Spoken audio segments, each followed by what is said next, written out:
जी बिल्कुल, बाबा गुरु नानक देव जी के 556वें सालाना जन्मदिन की रंगारंग तकरीबात जारी हैं।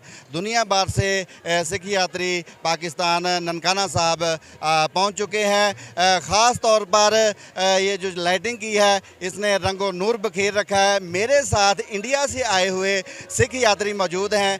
मज़ीद इनसे जानते हैं ये पाकिस्तान आकर कितना खुश हैं और सिक्योरिटी के हवाले से इनके क्या ख्यालात हैं। जी जी, मैं आपका पहले तो आपका अपना नाम बताना चाहता हूँ। मेरा नाम करतार सिंह है। मैं हिंदुस्तान से दिल्ली से रहने वाला हूँ।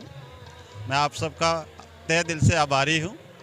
मैंने गुरु नानक देव जी के जन्म स्थान पे आके बहुत खुशियाँ प्राप्त की हैं और आपके अवाम से मुझे बहुत बहुत सुंदर सुंदर फूलों से वर्षा की कर गई और उसका मेरा मान सम्मान किया और स्वागत किया। मैं उसका तहे दिल से शुक्रिया अदा करता हूँ। बहुत बहुत धन्यवाद।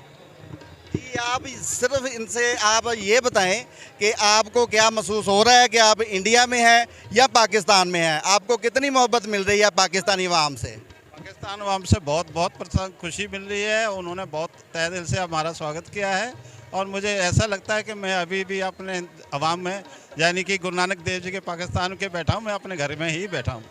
ये गुरु नानक देव जी का घर नहीं, वह मैं उन्हीं का अपना बच्चा और शिष्य है उनका। मैं अपने गुरुओं के नगरी में आया हूँ। मुझे बहुत प्रसन्नता हुई। जी, मेरे साथ एक और सिख यात्री भी मौजूद हैं जो इंडिया से आई हैं। मज़ीद इनसे जानते हैं कि इनको कितनी खुशी महसूस हो रही है पाकिस्तान में आकर और ये इनकी फीलिंग क्या है। मुझे गुरु नानक देव जी के 556वें प्रकाश पर्व पर आकर यहाँ पर बहुत खुशी हो रही है। यहाँ के लोगों ने बहुत प्यार दिया है और हमको बहुत अच्छे से स्वागत किया है हमारा। मुझे यहाँ पर बहुत अच्छी फीलिंग आ रही है। जी, जैसा कि आपने सुना सिख यात्रियों का कहना है कि पाकिस्तान ने हमें बहुत प्यार दिया है और ख़ास तौर पर सिक्योरिटी के जो मसाली इंतज़ामात किए गए हैं हम उनसे बेहद खुश हैं। जी।